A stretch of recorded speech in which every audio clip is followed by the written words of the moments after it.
Why did an ordinary envelope turn out more dangerous than the man it was written for? A polite reference, written to quietly get rid of a mediocre employee, sets off a chain of errors where someone else's success turns into a lawsuit and an ordinary signature becomes evidence. Paul Krentz from Cincinnati thought he was doing HR a small favor. But when a former colleague suddenly ends up at the top of a startup, and then Paul's name surfaces in investor materials, he begins to understand. Someone rewrote not just the letter, but his life. The deeper he digs, the clearer a simple, unpleasant fact becomes. In this story, the most dangerous thing is not the man he helped, but a single sentence he once agreed to sign under someone else's document. The copier in office 4 hummed with a certain dignity, slow, a low mechanical sigh, like a man who knows he won't be fired. Paul Krentz stood in front of it at 5:47 p.m. on a Friday and watched a single page crawl out of the slot. White, blank on the back. On the front, 12 lines of text, a signature at the bottom, a date, and the Alderton Financial Group letterhead with a logo of 3 blue triangles meant to suggest growth, but looking more like saw teeth. Paul took the page with 2 fingers, the way you pick up something damp, read the first line, stopped, didn't go further, placed it face down on a stack of papers waiting to be filed. He already knew what came next. That was why he didn't reread it. A white envelope lay nearby, adhesive strip. Paul slid the page in, ran his tongue along the edge. Nothing. Tried again. The glue was either dead or had never been real. One of those envelopes the company bought back in 2019 and kept in the 3rd drawer of Linda from admin. Linda quit last March. The envelope stayed. Paul stood there a second, then went to the kitchen for a damp paper towel. The kitchen sat at the end of the hall, past empty conference rooms, past a board with printed motivational quotes, past a coffee machine with a yellow out-of-service sticker that had been there for 6 weeks. The fridge hummed. Someone's mug sat in the sink with dried tea. The blinds on the window had one slat turned sideways, and no one fixed it because no one knew whose job it was. Paul took a paper towel, walked back. The hallway was dark. Someone had turned off the lights. The motion sensor had timed out while he was in the kitchen, and now the office sat in a dim half-light with one bright patch from conference room 2, where someone had left the projector on. On the screen glowed a slide titled Q3 Outlook. Nothing in it looked promising. Paul found the copier by touch, wiped the adhesive strip, sealed the envelope, then wrote on it with a marker, Todd H., and added a period. No last name, just H, as if that might change something. 3 days earlier, Brian Lott had come into Paul's office at 4:20 p.m., closed the door, and sat in the visitor chair the way people sit when they're about to have an unpleasant conversation, but would really prefer it not to look like one. He held a plastic spoon, someone else's, kept turning it in his fingers without noticing. Paul, Brian said, you understand the situation with Todd. In broad terms, Paul said, right? Brian wiped the edge of the desk with his palm, though it was already clean.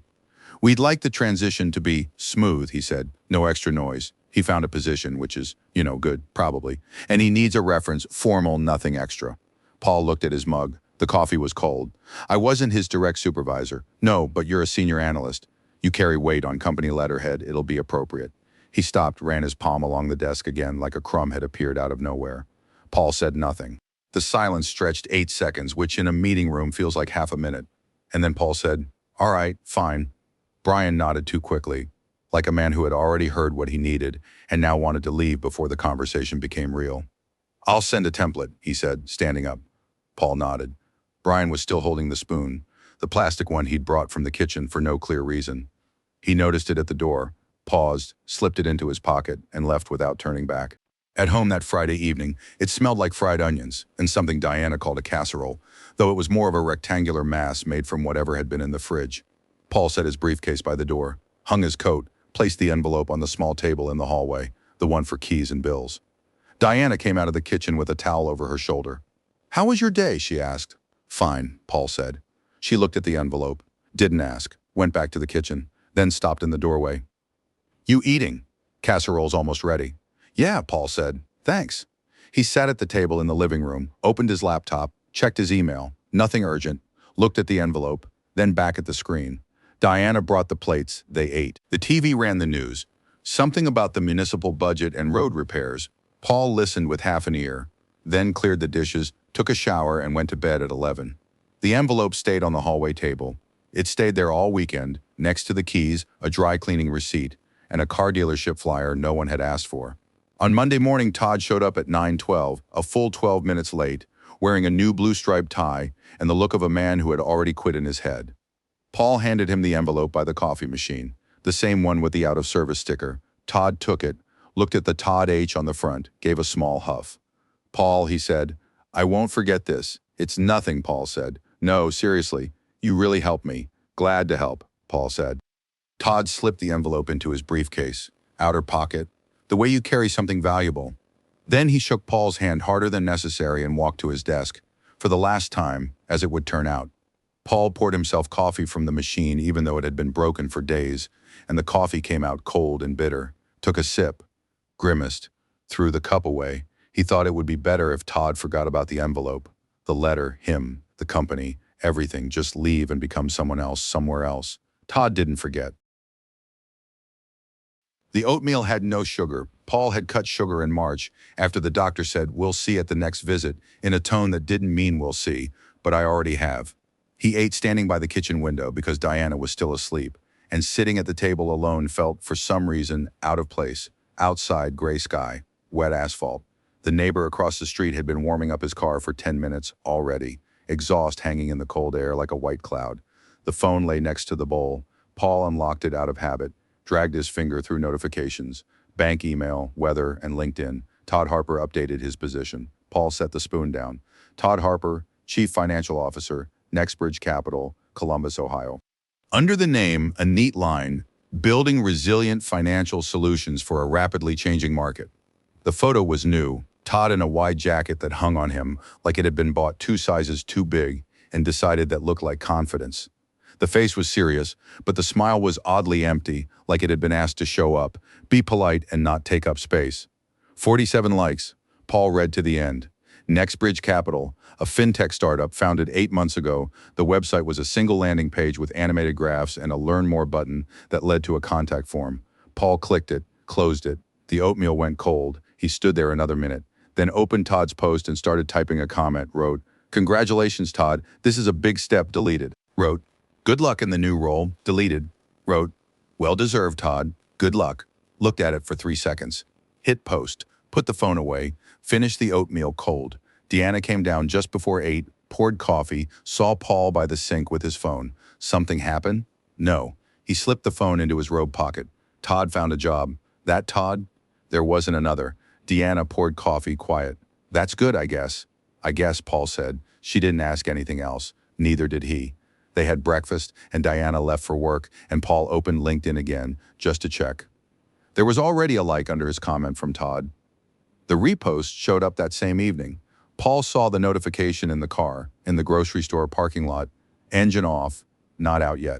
Todd had reposted his comment and written above it, "Words from the man who believed in me when others didn't. My mentor and one of the best professionals I've known, moving forward." Paul read it twice. Mentor, Todd wrote. Paul had never been his mentor. He was a senior analyst who sat 2 desks over and sometimes answered questions Todd didn't ask because he didn't know, but because he wanted to talk. Once Paul showed him how a pivot table worked, once where the archived reports lived in the system. That was the full list of mentorship. 18 likes, one of them from Nexbridge Capital official. Paul got out of the car, took the groceries, closed the door, didn't reply to the repost, just closed the app. 2 weeks passed quietly. Paul worked, drove the same route, brewed coffee at 8:55 and 2:30, filled out quarterly reports, stayed late once because September numbers were off by $40, and he couldn't leave without finding where. Found it, rounding error, line 47. Left just after 7 with the feeling the day had been used correctly. On Thursday morning, stopped at the light at Main and Spring. His phone rang. Unknown number, Cincinnati, but not one he knew. He picked up. "Paul Krentz?" The voice was young, upbeat, a little louder than needed. "This is Justin from Meridian Com. We work with Nexbridge Capital. Do you have a couple minutes?" The light turned green. Paul moved the car. "What is this about?" "We're putting together a short piece on the Nexbridge team, and Todd Harper mentioned you as his mentor. Just 2 or 3 quick questions by phone about your professional path, what you saw in Todd as a specialist." "I wasn't his mentor," Paul said. Sure, Justin said, tone unchanged. "Colleague, senior, someone who supported him? Doesn't matter what we call it, just a couple of quotes." Paul slowed at the office parking entrance, thought, "I'll call you back," he said. "Of course," Justin said. "We're on a Friday deadline, just so you know." Paul parked, turned off the engine, looked at the phone. Justin's number sat in recent calls, and Paul looked at it about as long as he had looked at the comment before posting. Then he got out of the car and decided he'd think about it after lunch. After lunch, he forgot. On Friday, Justin called again. On Friday, Justin called at 10:17. Paul was in a meeting, the weekly one, where Warren would say the numbers, and look into his laptop while everyone else looked into theirs, and all of them pretended they were looking at the same thing. Paul let it ring out. Justin called again at 10:43. Paul was busy again, this time for real, because the September close was off again, and not by $40 now, but by $800, which was a different kind of problem. At 11:15, an email came to Paul's work account from meridiancom.pr. Subject line, Interview confirmation Friday, 2:00 p.m. Inside were Paul Krentz's name, the date, the time, a contact number, 3 bullet points of questions, and the signature. Justin Foley, Senior Communications Manager, Meridian.com, working with Nextbridge Capital. Paul read the email at 2:23. Justin had been waiting on the line since 2. "Mr. Krentz," Justin said. His voice had that quality some people get after spending all day talking to people who do not answer the phone. "Everything all right?" "Yes," Paul said. "I was busy, of course." A pause. "Let's keep it brief," Justin said. 3 questions. Paul looked at his office door. It was closed. Beyond the glass partition, Brian Lott was talking to someone in the hallway, standing half-turned. Paul looked away. "All right," he said. "Go ahead." The first question was how long he had known Todd Harper and how he would describe Todd's professional path at the company. Paul said Todd had worked at Alderton for about 3 years, that he was an analyst in the general department, that he got things done. "Got things done is good," Justin said, and his tone made it impossible to tell whether he meant it. Second question, what strengths of Todd's as a financial professional could he point to? Paul thought for a second, said he had good analytical skills, added that he always tried hard. "Excellent," Justin said, and from the pause he was writing it down. Third question, what did he think about Todd's appointment as CFO? "Well," Paul said carefully, "that's a lot of responsibility. I wish him luck." "Perfect," Justin said. "Thank you, Mr. Krentz." "Wait," Paul said. "Will this be printed?" "It's already printed," Justin said. "We'll shape it up. Don't worry." Paul didn't ask what shape it up meant. Justin didn't explain. They said goodbye, and Paul hung up with the feeling that he had done something wrong, though he couldn't say exactly what. The article ran the next Tuesday on FinTech Midwest Review, a small industry site read by a certain kind of people, which meant not many, but exactly the ones who might need it. Paul didn't know about it. The piece was titled Nextbridge Capital, the new face of private investment in Ohio, and in the third paragraph it said, according to his mentor and former colleague Paul Krentz, senior analyst at Alderton Financial Group, Harper possesses a rare financial instinct. He always tried hard. Krentz noted. Paul didn't read it. Diana did on Wednesday evening, while Paul was setting the table. She had found it by accident. She was looking for something about insurance rates in Ohio, and the algorithm gave her a link with her husband's name on it. She came out of the kitchen with her phone, didn't say a word, just set it face up on the table. Paul looked at it. The screen was still lit. The article was open. He didn't take the phone right away. Got the plates, set them on the table, then sat down. Looked at the phone again. The screen didn't go dark. "Did you say that?" Diana asked. Paul took the phone, read the paragraph, then read it again. "No," he said, "I didn't say that." Diana nodded, looked at his hands, then at him. "Yeah," she said, and nothing else. Paul set the phone face down beside his plate, checked his fork 3 times in a row, like that might help, then laid it down quietly to the right of the plate. The next day at the office, Mark from the neighboring department stopped him by the elevator and said, "Caught the news. You're mentoring financial geniuses now?" "Read the article," Paul said. "Yeah, rare instinct." Mark smirked. "That Todd, the guy who mixed up columns in last year's quarterly close?" "Everybody mixes up columns?" Paul said. "Sure," Mark said. "Of course." The elevator opened. They got in and rode down in silence. At Friday's meeting, Warren looked at Paul several times. Not hard, just a little longer than usual. Once, when Paul was talking about October numbers, Warren nodded, but his eyes had that look people get when they're thinking about something else. Paul noticed it and lost his thought halfway through.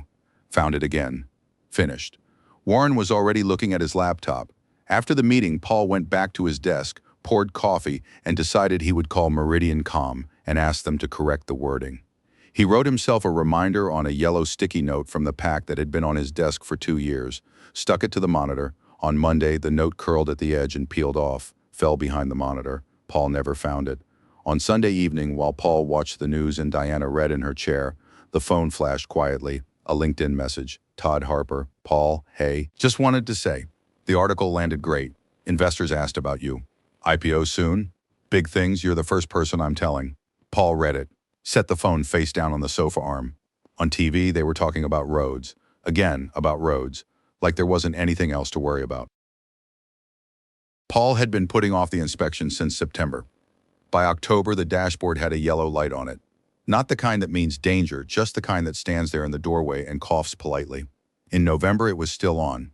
In December, Paul made an appointment at the Chestnut Street station for Wednesday at 9:30, arrived at 9:25, got in line, and discovered there were 5 cars ahead of him, and that Wednesday at the Chestnut Street station was apparently the most popular inspection day in all of Cincinnati. He killed the engine, took out his phone. The news sat at the top of the financial feed. Nextbridge Capital closes funding round $12 million. Paul tapped the headline.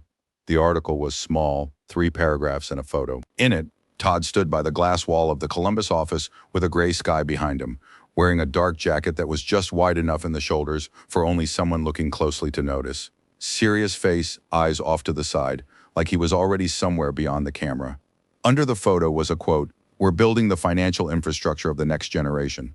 Our model is not just a product, it's a new language of capital." Paul read the last sentence again. A new language of capital. The car ahead moved forward a little. Paul looked up and saw the driver in front watching him in the rearview mirror while he was still holding the phone. Paul lowered the screen as if he were doing something official and not reading about a former colleague who, judging by the photo, was now speaking to investments in the language of the future. The phone lit up again. Another headline, this time in the same feed. Nextbridge Capital raises $12 million amid growing interest in private markets. Paul looked at it and felt a strange, dry unease, as if he had been caught not reading the news, but doing something more personal. He sat at the station for another 40 minutes. The technician, a silent man in his 50s, wearing coveralls with a stain on the knee, walked around the car, wrote something down, said, "Have the brakes looked at by spring?" and handed over the slip. Paul thanked him, drove to work, was 22 minutes late, which hadn't happened since March. At lunch, Mark caught him again. This time in the hallway by the printer. "Well," Mark said. "Saw it. 12 million. Your protege isn't losing his way." "Saw it," Paul said. "Listen, you don't regret not getting in, do you? Mentor and all that. Could have had the inside track." "No," Paul said. Mark nodded, went quiet for a second. "Right?" He said, "Sure." Paul took the printout from the tray, walked back to his desk. Behind him, he heard Mark say something else, quietly, under his breath, or to someone else. Paul couldn't make it out. Warren came by at 3:30 without knocking, which was his right as boss, but still a little surprising every time. Paul, he didn't sit, just stood by the door, hands in his pockets, saw the Nextbridge news. "Yeah," Paul said. "Got any formal arrangements with him?" Paul looked at him. "No." Warren nodded, waited 3 seconds. "Good," he said, and left. Paul stared at the closed door, then turned back to the screen. 6 tabs were open in the spreadsheet, and he didn't remember why 3 of them had been opened at all. 4 months passed in a straight line in the sense that nothing happened that could honestly be called an event. Paul worked, drove to work, brewed coffee at 8:55. Warren stopped coming by with questions. Mark still cracked jokes sometimes, but weekly, the subject had lost its edge. Diana bought new blinds for the kitchen, proper ones, the kind that closed all the way. Paul read 3 books that had been sitting on the nightstand for ages and discovered that he had already read one of them, just didn't remember. Todd didn't write. That was good. At the start of April, Paul was scrolling in the morning, not over oatmeal now, but in the car while the engine warmed up, and came across a short note in FinTech Midwest Review. The headline was neutral: Nextbridge Capital revisits strategy after Q1. Paul opened it. The article was brief. It talked about adjustments to the investment model, a transition period, and the company focusing on sustainable growth instead of aggressive scaling. The word misuse appeared twice, once in the body of the piece, once in a quote from an anonymous source talking about misuse of raised funds. Paul read to the end. Todd's name came up once in a list of executives, with no comment. He closed the article, started the car, at Main and Spring, the same light where Justin had called him 5 months earlier. He stopped and thought he should have let it ring. The light turned green. He drove. The new article ran in May, not in FinTech Midwest Review this time, but in the Columbus Business Journal, which carried a different weight. Paul found it at lunch when he came back to his desk with a paper cup of coffee from the hallway machine, the one they'd finally fixed in March, though after the repair the coffee somehow came out colder than it had when the machine was broken. Sugar had dried on the lid, and one crystal stuck to his finger when he picked up the cup. Headline: Nextbridge Capital restructures finance division amid investor questions. Paul took a sip. The coffee was cold and bitter at the same time, a rare achievement for a machine that had just been serviced.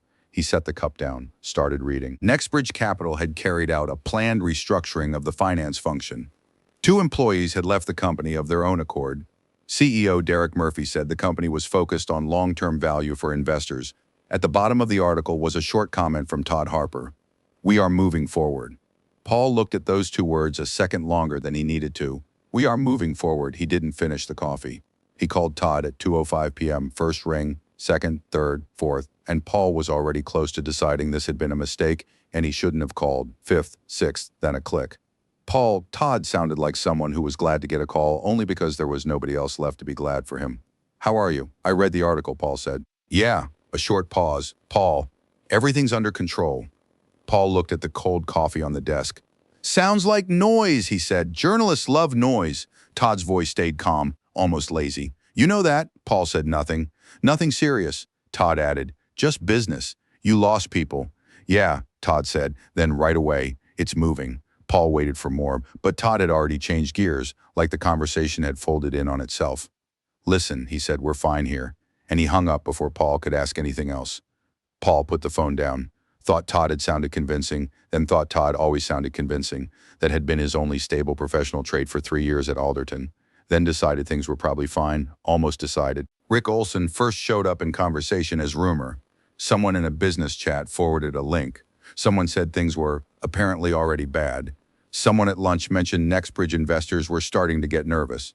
Paul heard it in the office one morning by the copier, when Mark said, "Looks like Rick's really gone off the rails, no details, just the uneasy feeling that the name had already become a problem." 3 weeks later, it became a fact. Olson, a former car dealership owner, one of Nextbridge Capital's key investors, stood up after a panel discussion in Cleveland and in response to a question from the audience, called Nextbridge management incompetent, not in a hallway, not anonymously, into a microphone in front of people. He added that when the money was raised, investors had been given specific assurances and that those assurances had been backed by professional references that now ought to be looked at a little closer. Paul read the word references twice.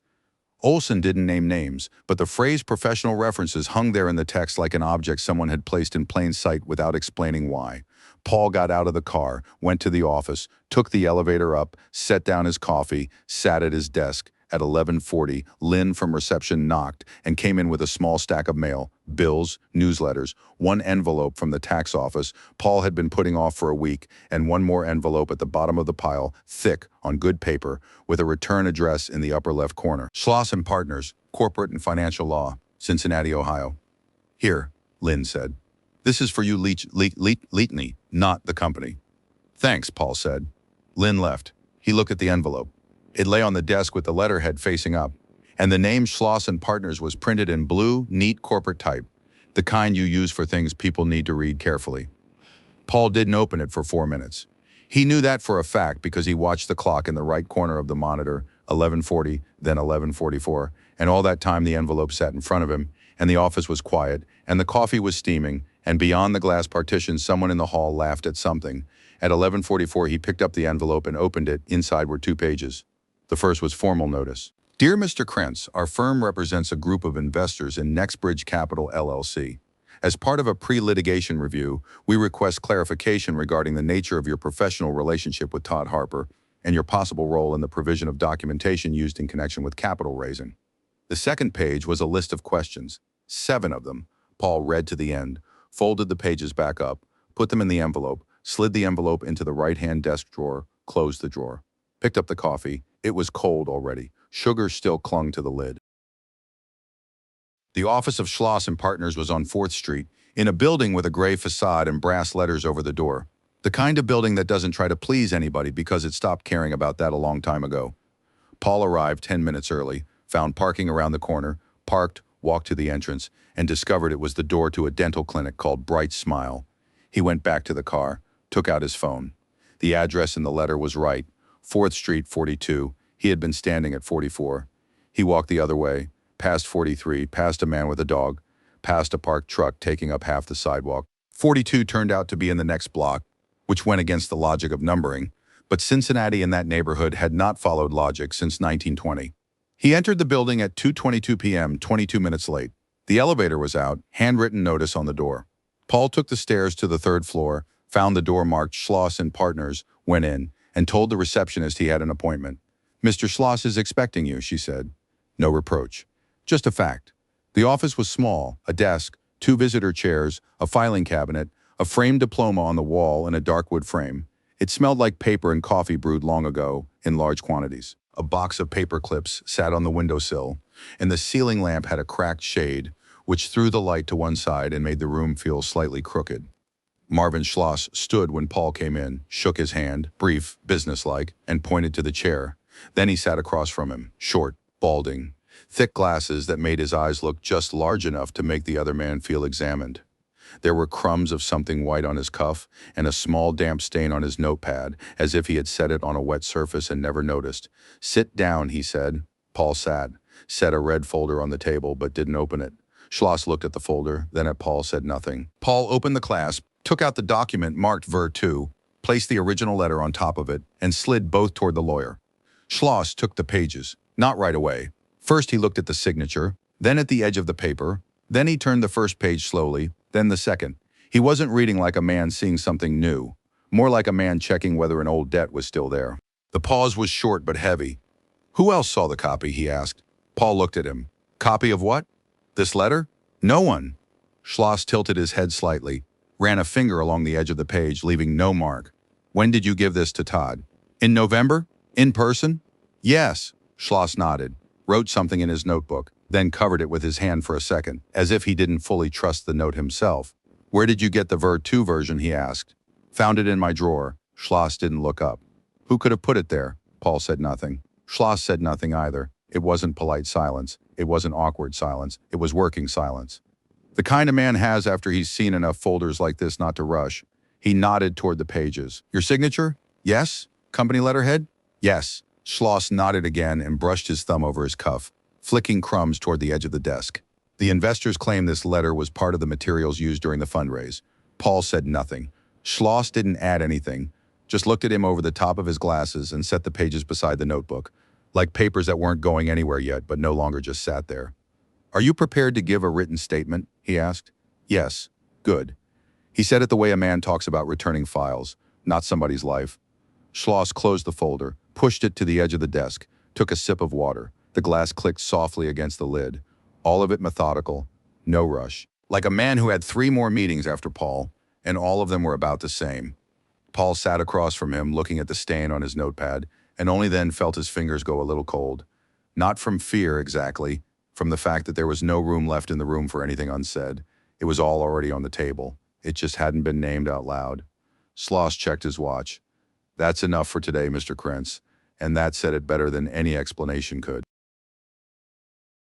Paul left Schloss's office at 3:18 and somehow knew right away that he wouldn't be able to remember the way home, even though he knew the way to the office by heart. Not in the sense of directions, in the sense of the sequence of traffic lights, the stretch of asphalt, the tire shop sign, the church with the peeling spire, and the gas station where the left pump always worked badly. He had all of it in his head like a grocery list, and still when he got in the car and drove, part of the route simply vanished. He remembered pulling out of the lot, then a red light by the bakery, then already the parking lot at Alderton. He was sitting in his usual space in the same car, with the same thermos in the cup holder, staring at the gray face of the building as if he'd never seen it before. Somewhere up above, his office window was lit, which meant he had come to work. "Great," he said out loud. Then he put the car in gear, backed out, turned onto the side street, and drove home, keeping it slow because the faster he went, the more it felt like the road might disappear again. Diana was in the kitchen when he came in. There was a casserole on the table, already cold, sitting in the dish it had been in long enough for the steam to leave it hours ago. She looked up when Paul took off his coat. "How'd it go?" she asked. "Fine," Paul said. He stood at the sink, turned the tap but didn't run the water, just stood there. Diana looked at him, then at his hands. He was holding the keys so tightly his knuckles had gone white. "Did you see him?" she asked. "Who? The lawyer?" "Yeah, Schloss." And Paul looked at the table, at the casserole, at the corn-shaped magnet on the fridge Diana had brought back from Indiana years ago. He said the letter was used by investors, Paul said, and even he didn't know why that sentence sounded like it belonged to somebody else. Diana didn't react, which was worse than reacting. "In what way?" Paul shrugged. "A very small movement. I don't know." She was quiet for a moment, then, "Did you eat?" "No, sit down." He sat. She poured him water and set the glass in front of him. Paul looked at it like it was not a glass, but another formal document waiting for a signature. "You all right?" Diana asked. "Yeah," Paul said, and it sounded unconvincing even to him. That night he didn't sleep. He lay on his back and listened to the refrigerator working, then stopping, then starting again. Diana fell asleep fast. She had that gift. Almost offensive on hard days. Paul lay there another hour, then got up, put on his robe and went to the study. He had an old archive box in the bottom drawer of his desk. Bills, tax papers, receipts, warranty cards for appliances, an old passport he hadn't thrown away because of some foolish habit of keeping everything that might one day matter. In there too was his copy of the reference letter, the one he'd printed in November for the internal archive, because he'd gotten used to keeping every version of an important document. It felt safer that way. He'd even labeled the folder, Todd Harper, reference. The folder was blue. The sticker on it had started to peel. Paul sat at the desk, turned on the lamp, took out the letter, one page. Same date, same signature. The first paragraph matched Schloss's copy almost word for word. The second did too. But after that, it ended where he remembered it, ending, short, dry, neutral, no embellishment, no praise, no hint of C-suite language, strategic decisions, or sustainable growth in the investment portfolio. He read it again. Then a third time, there was no mention of C-suite. Paul laid the letter back on the desk and just stared at it, not moving. The room was quiet except for a faint clicking in the wall as the heat cooled. He pulled the page out again, flipped it over, and looked at the lower edge. On the top of the folder, almost at the fold, there was a small pencil mark like someone had made it with a fingernail or a blunt graphite point. Ver. 2. Paul looked at it too long for it to count as attention and too quietly for it to count as a decision. Then he closed the folder, put it back in the drawer, sat down again, then stood and went into the kitchen without turning on the light. In the morning, he read a short news item on his phone while the coffee brewed. The headline was small, almost easy to miss. Nextbridge co-founder found dead in car. Derek Murphy, 44, had been found in a parking lot at a Columbus shopping center. The seatbelt wasn't fastened. On the passenger seat sat a paper coffee cup with the last of the ice still inside. On the floor, a fast food bag, crumpled and greasy at the edge. Beside it, a wet nap, already dry, stuck to the mat. Initial theory, heart attack. The article took up 6 paragraphs. At the bottom was a conference photo of Murphy smiling too widely for a man selling the future. Paul read it twice, then set the phone down on the table. "What is it?" Diana asked. She was already in her coat, getting ready to leave. "One of the Nextbridge executives died," Paul said. She looked at him for a second. "Jesus, yeah? You knew him?" "No." She nodded, as if that was the best answer possible to news like that. Then she left. Paul stayed in the kitchen with coffee that had gone cold for the 3rd time that morning, and with the sense that the world was slowly shifting into a mode where everything looks normal, right up until it's too late. Detective Carla Vines called at 4:12 on the work phone. Paul didn't catch it right away. The desk phone rang, the one he almost never answered, because only bad news and accounting people used it. He picked up. "Paul Krentz?" The voice was calm, even with a slight dryness at the end. "Female stranger. This is Detective Vines with Financial Crimes. Could you call me back when it's convenient?" "No rush." Pause. "I have a few questions about Nextbridge Capital and the letter you provided." "Nothing urgent.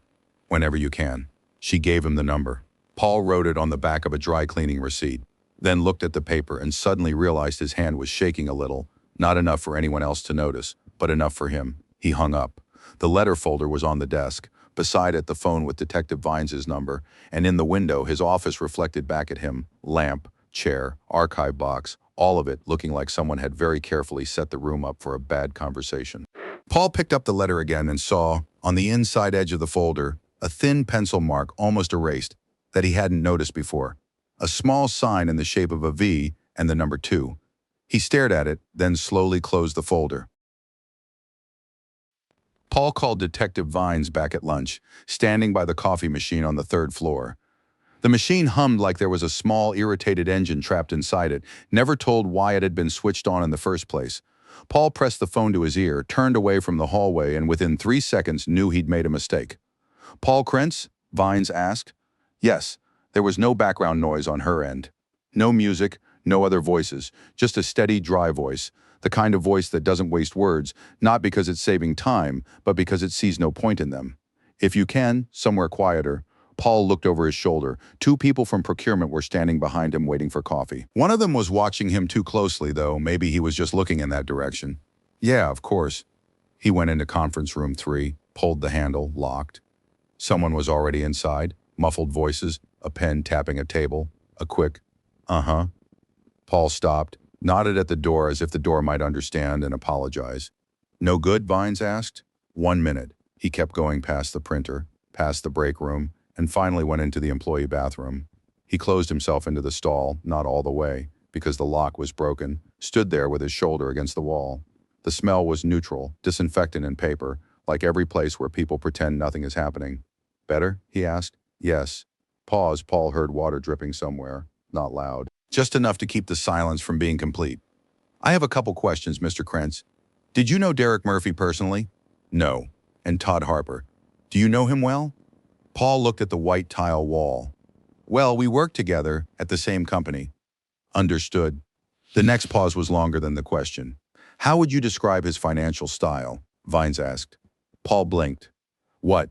Style, the way he handled money. Paul tilted his head a little as if that might help the answer. It didn't. The line went quiet again. Vines didn't rush him, didn't push, just waited. He was diligent, Paul said. On the other end, something brushed softly against paper, pen on page, barely there. Paul heard it so clearly it felt like the sound had been made for him alone. And right away he knew he had said the worst possible word. Diligent, Vines repeated. Yes. A long pause. That him was so dry, Paul felt like she had simply noted it down and moved on. Anything else, Vines asked? No. Pause. All right. She didn't clarify, didn't help, didn't explain why she was asking the way she was asking, and that made it worse than if she had explained everything, because there was nothing special in her tone. Just the working flatness of someone who had already written down enough words to know not to give them weight too early. Did you speak with Harper after the letter? She asked. Yes. Personally? No. By phone? When? Paul looked at the stall door. The hook for a bag, a little stain on the tile, like a dried drop of rust. Recently? How recently? Before that? Understood. She made one more short pause. The investors have filed suit, Vines said, like she was saying the building's heat had gone out. We're going to look at the letter too. Paul didn't answer right away. The letter? He repeated. Yes? My letter? If it was yours, Vines said. Paul closed his eyes. Just for a second. What exactly do you want? He asked. Just call back later when you're not in a hallway. He let out a breath. Someone at the sink turned water on and off. Footsteps passed outside the bathroom door. Someone stopped, then moved on. I'll call, Paul said. Yes, when it's convenient. She hung up first. Paul kept the phone to his ear for another second, then lowered his hand and only then noticed his palm was wet. He came out of the bathroom slowly, like the hallway might have another question waiting for him. The coffee machine was still humming. The procurement people were gone. On the little table beside the machine sat an abandoned cup with half-finished coffee. Paul looked at it without thinking and realized that, in this office, everything got left unfinished. Coffee, conversations, documents, even worry. In the second half of the day, he tried calling Todd twice. The first time was at 3:12, 2 rings, 3-4, then voicemail, calm and standard, with Todd's usual tone. You've reached Todd Harper, CFO of Nextbridge Capital. Please leave a message. Paul hung up without leaving one.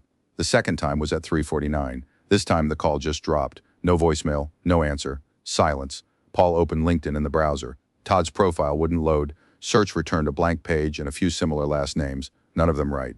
He tried again with the full name. Nothing. Then he checked his phone. Same thing. At first he thought it was a bug. Then he understood the profile didn't just fail to open, it was gone. Not temporarily removed, not hidden. Gone like it had never been there at all. He sat at his desk staring at the empty space where, yesterday, Todd Harper's face had been with his broad shoulders, his too confident jacket, and all those words about a next-generation financial infrastructure. Now there was nothing. Paul slowly set the phone face down the hall. Someone laughed. Normal office laughter, the kind that makes everything seem a little less dangerous than it really is. But Paul could already hear only one thing, how this was starting to spread. Diana mentioned the lawyer over dinner, when Paul had almost finished the silent part of his plate. You need to talk to someone more serious, she said. Paul looked up. The kitchen was quiet, only the refrigerator humming steady, and somewhere in the house, water dripping, not loud, just enough to notice. I talked to Schloss, he said. I mean, not the one who talks on the phone like you're already guilty, a real one, corporate. Paul set down his fork. I don't have a corporate lawyer. Then get one. It's not that simple, Paul.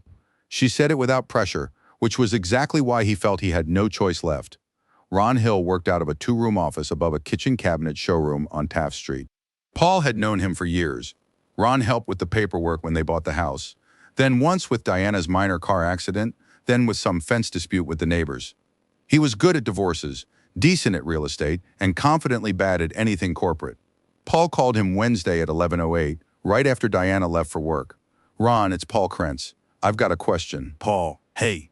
Ron spoke with the same calm people use when they open a door already knowing trouble is standing on the other side. "Go ahead." Paul laid it out briefly. Nextbridge, the letter, investors, pre-litigation demand, his name mentioned as a possible party. Ron listened in silence, only giving the occasional uh-huh. When Paul finished, Ron was quiet for a moment and said, "I'm not great on corporate law, Paul, to be honest." Paul closed his eyes. "I knew that. Yeah, I figured I should say it out loud, to keep it honest." "Fair enough. You need somebody more serious. A corporate lawyer who does exactly this kind of thing. I can give you 3 names. Do that." Ron gave him the names. Paul wrote them on the back of a laundromat receipt because that was the only thing on hand. The receipt was old, from the month before, with a rain stain in the corner. The names and numbers lined up beside what had once been listed as 2 shirts, 1 coat, 1 sweater. First one is Marcia Green downtown. Second, Elliot Baker, pricey but sharp. Third, Shira Martin, very strong, but she's booked for 2 weeks. Tell them I sent you. Thanks, Ron. And Paul? Yeah. Don't talk to anybody extra for now. Anybody at all. And don't sign anything. I wasn't planning to. That's what everybody says, Ron said, and hung up. Paul looked at the back of the receipt. The ink had already started to blur a little. He flipped it over on the front. It still said 2 shirts, 1 coat, 1 sweater. A very small list, all things considered. 2 days later, Todd finally wrote. The message came in at 5:26 p.m. while Paul was in line at the store buying milk and bread. His phone lit up. "Paul, we need to talk. No extra ears. Tonight at 7:00 at the cafe by the old library." Paul read it 3 times. Diana was beside him looking at canned goods. "Who is it?" she asked. "Todd, and he wants to meet." She didn't ask why. That would have been extra too. Paul replied right away. "Okay." It was a bad decision though. He knew, absolutely knew, he shouldn't go alone. He had written down the lawyers' names. He had even put the receipt in his wallet. But the idea that Todd had written first and maybe wanted to explain something was too convenient. False hope always looks like order. Paul fell for that. The cafe by the old library was called Juniper. They served lattes, soup of the day, and sandwiches that looked designed for people who didn't want to offend anybody with their lunch choice. Paul got there early and sat by the window. Outside evening had gone gray, fine rain. Car lights stretched across the wet pavement. Todd was 20 minutes late, very much his style. He came in looking like he had no time, but also like he saw no reason to apologize. He wore a long, dark gray coat, expensive and too heavy for the weather. His hair was neat. His face was tired, not broken, just tired, like a man who had spent too long pretending he was managing. "Paul," Todd said, taking off his coat. "Sorry, traffic." He sat down before getting an answer and ordered an oat milk latte right away. He said it like a man not ordering a drink, but demanding a correction to the universe. Paul ordered black coffee. The waitress left. Todd looked at Paul and exhaled. "Look," he said, "I don't want this to be, not like this." "Like what?" Paul asked. "All of it. Listen, understand me right. I'm a victim here too." Paul said nothing. Todd went on, lower now, like someone nearby might hear and disapprove. "It's standard," he shrugged, as if this were obvious. "Your signature is on it." Paul just stared. "I wasn't the only one who saw it," Todd added. "So don't make me the fall guy." "You're saying it wasn't you?" Paul asked. "I'm saying I'm not the main villain, Paul." Todd gave a small shrug. We were all under pressure. Derek wanted certainty. The investors wanted certainty. PR wanted certainty. Somebody on the team tightened the wording. I didn't sit there and invent a way to screw you over. But the letter went out under my name. "Yeah, because it was your letter." "The one you used," Paul said. Todd didn't argue. He took a sip of the latte. The foam was already sinking. "Listen," he said, "they're tearing me apart too. I can't take responsibility for what ended up in their hands." He said it like he was talking about a receipt or a brochure. Paul looked at him and saw not the Todd who nodded in meetings and said, "We're a team," but another one, smooth, tired, scared, and still confident enough to slide part of the blame across the table between them like a check. "You're saying this is my fault?" Paul said quietly. "I'm saying we're all mixed up in it," Todd said, "and you shouldn't act like this suddenly became only my problem." The waitress set the coffee down. Todd's latte came in a tall cup with a leaf in the foam that had already started to melt apart. Paul looked at the leaf, then back at Todd. "I should have come with a lawyer," he said. "Probably," Todd said, and didn't fight him on it, "but now it's too late. We just need not make this personal." Paul looked out the window slowly. Rain moved down the glass. In the reflection, he could see himself and Todd at the same table. and it looked almost decent. Almost when they left, Todd put a bill on the table and didn't take the change. Everything looked polite and hopeless at the same time. 3 days later, Rick Olson died of a stroke. The news came in the morning, not first as an article, but first as conversation. Someone in the hallway said, "You hear about Olson?" Someone else said, "You kidding me?" Then the business page ran the story. 61 years old, former owner of a car dealership chain, key Nextbridge capital investor, previously public in accusing the company's leadership of incompetence and misuse of funds. But before the text, there was the house. His wife found him in the chair by the window before 8 a.m. The TV was on, silent, showing the morning news. On the table beside him sat a cooled mug of coffee and a plate with a toast he hadn't finished. The remote was on the armrest, and a crumpled napkin lay on the floor. The phone was face down and not answering. His lawyer called twice. Both times the call dropped because Olson's hearing aid had been switched off the night before and was still sitting in its charger on the nightstand. Paul read about it in the car outside the grocery store, not turning the ignition right away. In the parking lot beside him, someone was loading groceries into a trunk. Someone else was cursing at a cart that wouldn't move. The world kept doing its small chores while somewhere just then, a man who had shouted the loudest about somebody else's lies had died. This was the second body now, and both had arrived so casually they might as well have been entered in a ledger. Paul sat there staring at the phone screen, and only then noticed his palms were sweating. On Sunday morning, Paul got into the car before he had even decided whether he was really going to Brian Lott's house, which was never a good sign.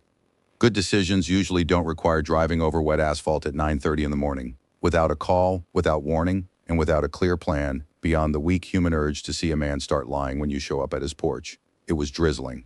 The drive to Brian's took 20 minutes, though it usually took 15. Paul didn't turn on the radio. The wipers worked with a soft, irritating squeak, and the sound only made the feeling worse, the one that comes when you're already on the road and realize there's going to be a conversation afterward, and nothing will be easier because of it. Brian's house sat in a quiet neighborhood with neat lawns, low hedges, and mailboxes painted the same tired blue. Everything there looked like people lived carefully and didn't want to be noticed. Paul parked at the curb, walked up the wet path, and rang the bell. The door didn't open right away. First, Paul heard a television, voices, then a short victory beep, then laughter from the living room. When the door finally opened, Brian Lott was standing there in a gray robe with a cup of coffee in his hand. His hair was flattened on one side, like he had just taken off headphones or been lying on the couch while someone else handled Sunday morning. "Paul," Brian said, making the face of a man who already regretted opening the door. "Come on, let's not do this." Paul stood on the porch in his coat, shoulders damp, and looked at him. "I need to talk now." "Yes." Brian glanced over his shoulder. Behind him in the living room, somebody on TV won something again, and a woman's voice said brightly, "That's right." Brian closed his eyes for half a second, like a man whose personal boundaries had just been ignored in his own house. "We've got pancakes," he said, "and it's Sunday. I won't take long." Brian said nothing, then stepped aside. "All right, come in, just not for long." Paul went inside. It was warm, smelled like coffee, butter, and something sweet. On the kitchen table sat a bowl of batter next to a skillet, a spatula, and an open bag of flour. Everything looked offensively ordinary, which was exactly why Paul felt especially out of place. He had come here not as a guest or a neighbor, but as a man with a piece of paper and a question that no longer fit in his head.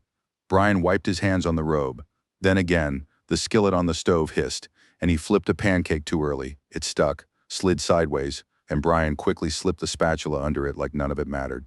In the living room, the TV kept talking louder than it needed to, and he was obviously pretending to be annoyed by it, though really he was just hiding behind the noise. "Sit down," Brian said. "Just no scenes, please." "I didn't sleep enough." Paul stayed standing. "I need to understand," he said. "Who made the changes in the letter?" Brian set his cup down. Looked at Paul like he was about to explain a mortgage or why you shouldn't put wet boots on the rug. "I don't know what you're talking about."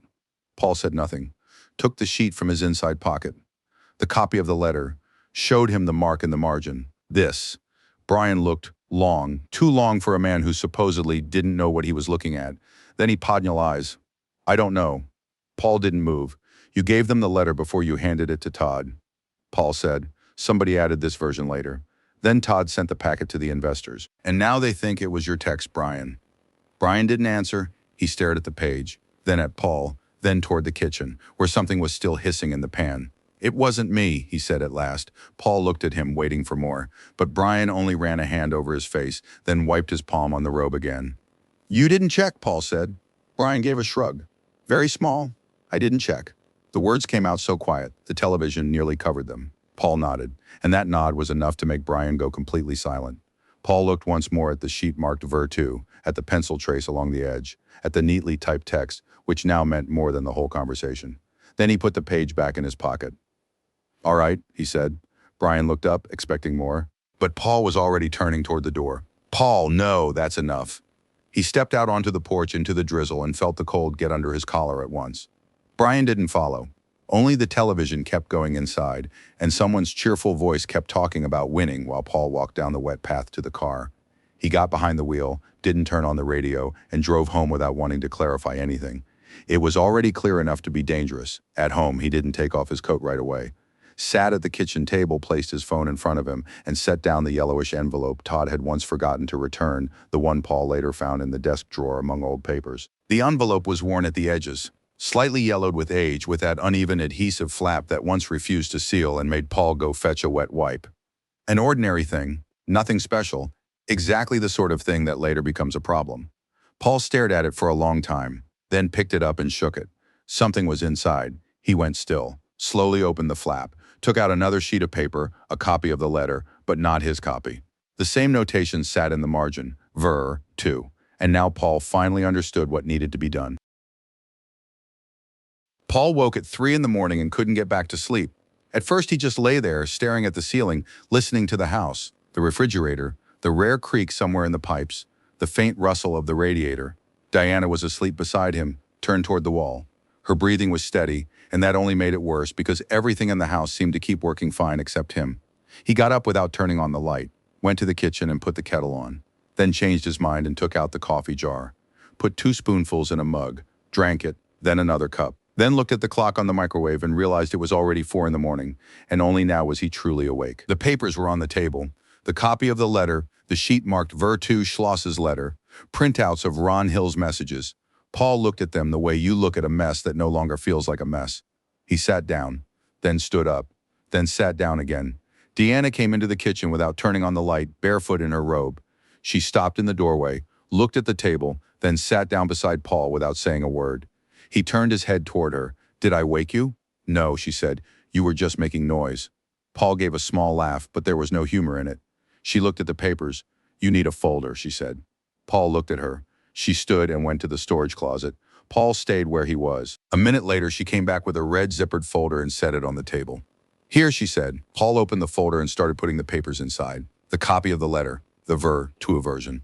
Schloss's letter, printouts of the messages with Brian, the Nextbridge article, the little scrap with the lawyers' names written on the back of the dry cleaning receipt. Diana stood beside him and watched in silence.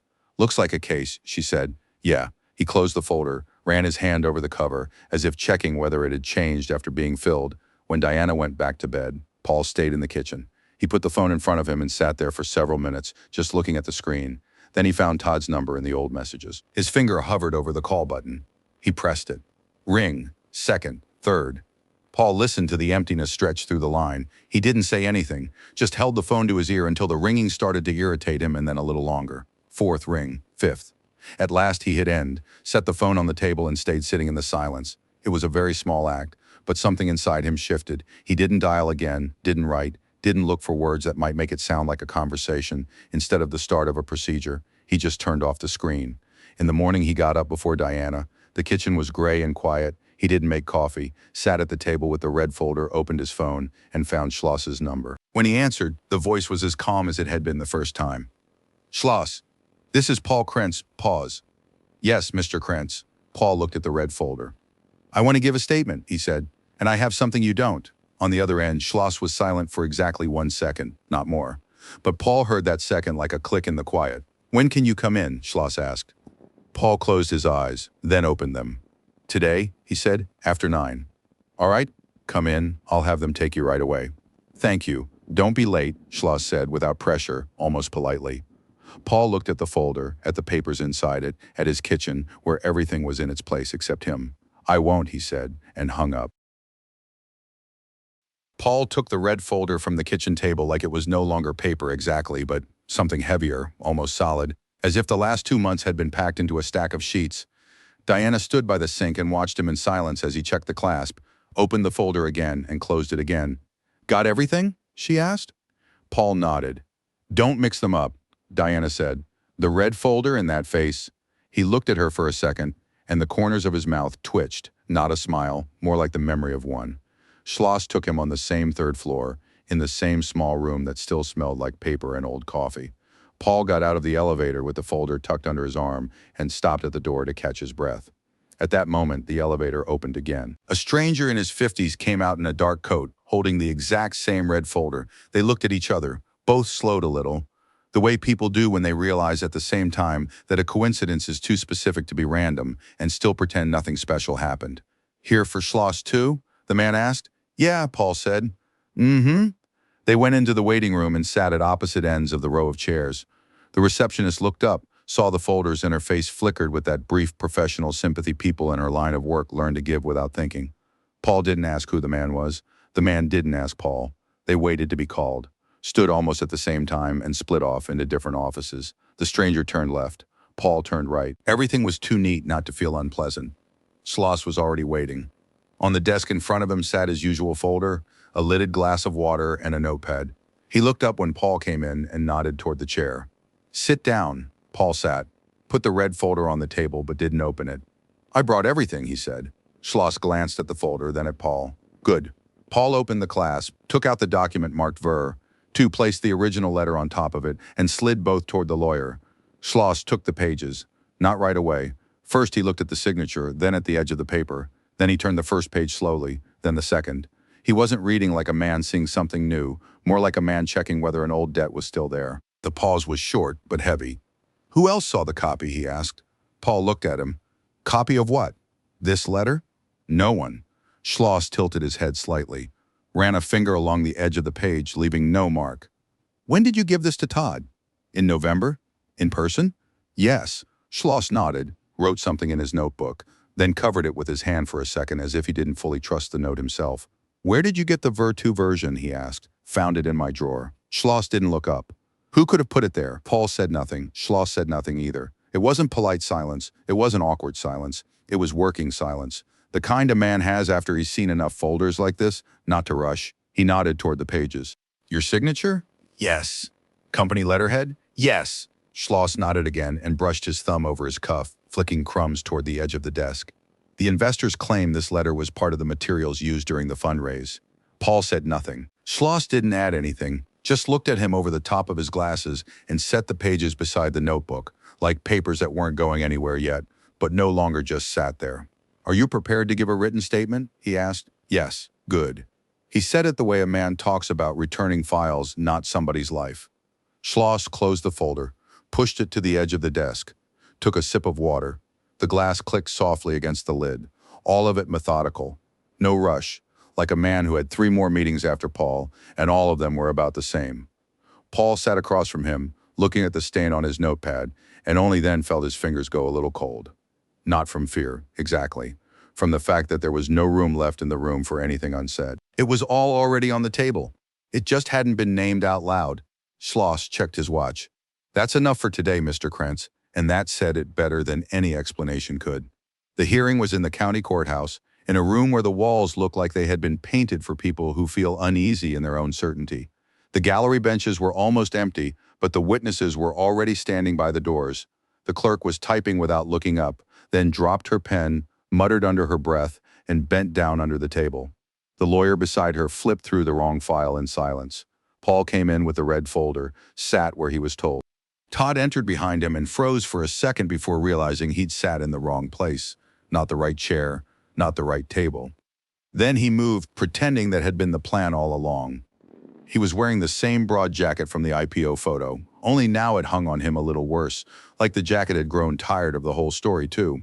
Brian Lott came in after him. He wore a dark suit, and beside him was a lawyer in an expensive gray jacket that looked pricier than all of Brian's clothes combined.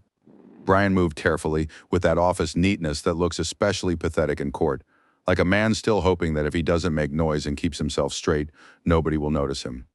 Paul looked at them and felt not anger, but a strange, tired clarity. All 3 looked like ordinary people at the moment somebody else's paper turned into a shared future. The judge came in, everyone stood, then sat. The lawyer spoke politely, almost bored. The suit, the documents, the investor packet, the internal approvals, the confirmation letters. Words moved through the room dry and clean, and that was what made it especially ugly. Nobody was shouting, nobody was pounding the table, but life had already changed. At last, Todd's lawyer took the floor, tall, immaculate, with the face of a man who can turn drama into an administrative procedure for the right price. Mr. Krentz voluntarily provided the reference, he said, looking not at Paul but somewhere toward the judge. Therefore, he bears professional responsibility for the content of the letter and its use in a business context. Paul lowered his eyes to the red folder. His fingers were steady. That was almost surprising. He lifted his head and said, "I wrote one page. The page shown to investors contains text I did not write. Here's the original. Here is ver. 2. The margin mark is not mine." The pause in the room was short, but very heavy. Even the clerk stopped typing. Schloss did not turn toward Paul. He stood straighter at once and was already reaching for the folder, like a man finally getting the right object at the right moment. Todd's lawyer froze for a second. Todd blinked. Brian Lott went pale and sat motionless, staring at the paper, then at Paul, then back at the paper. Paul said nothing else. Schloss had already handed the documents to the judge, and Brian Lott sat there without blinking, with the look of a man who has only now understood how far somebody else's neat little plan had gone. 7 months passed after the trial, and at first life pretended nothing had happened. Then it changed anyway, not sharply, not beautifully, but the way habits change for people who have once had to explain somebody else's paper in front of somebody else's people. Paul came back to Alderton 3 weeks after the hearing, not right away, not heroically, just one Monday when it had become clear there was nowhere else to go and not much reason to leave. Everything in the office was where it had always been: gray carpet, coffee machine with a fresh maintenance sticker, the broken blind slat in the hallway no one was in a hurry to fix, the same smell of overheated plastic from the printer, the same thin hum from the air conditioner. He started rereading everything he signed, twice. Letters, reports, approvals, short notes in work chats, if they contained the word yes. Once he sent back an internal memo for revision just because it had one unclear sentence about external confirmation. He would have let it pass before, not anymore. The co-workers first tried to act like nothing had changed. Mark made a couple of jokes about the Columbus mentor, but very quickly realized a joke dies when the other person doesn't smile.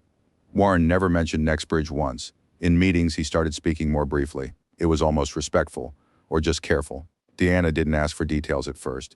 She was the kind of person who knows when a question is needed and when it just gets in the way. But one Saturday morning, she came back from the store with a blue zippered folder and set it on the kitchen table beside the bread and milk. "For you," she said. Paul looked at the folder. Blue, the red one was already taken. She shrugged. Now there's blue for normal things. He gave a small laugh. It wasn't really a joke, just calm household logic, and for some reason it made him feel warm. He threw out the envelope from his desk drawer that same day, or at least that's what he told Diana. He carried it to the trash bin by the house, closed the lid, and came back without looking over his shoulder. But a week later, while sorting old papers, he found another one just like it, not the same one, but close, from the same batch. Paul turned it over in his hands for a long time, then put it back in the archive box.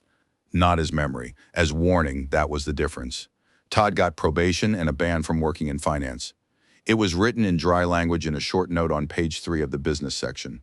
The note also said he had agreed to cooperate with investigators and admitted using the reference letter as part of the investor materials. After that, his name nearly disappeared from the internet. He moved in with his mother in Dayton. Diana read that part out loud one morning at breakfast and never brought it up again. Paul didn't know whether Todd ever called anyone after the trial. He didn't call Paul. Sometimes Paul caught himself thinking he missed not Todd, but the old clarity. Back then, everything was dirty but understandable.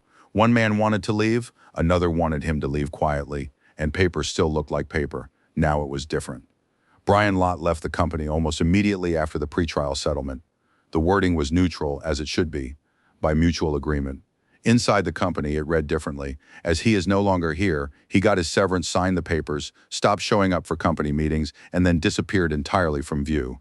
Paul saw his car twice in another neighborhood, near a 24-hour store, but he wasn't sure it was him.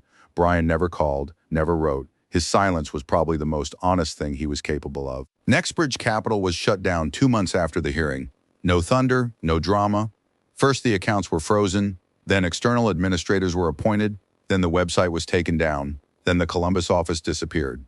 What remained was a short registry entry and a few document copies at the lawyers' offices, and maybe a folder somewhere in an archive. Paper doesn't die very well. It just gets moved from one place to another until it becomes someone else's problem in somebody else's drawer.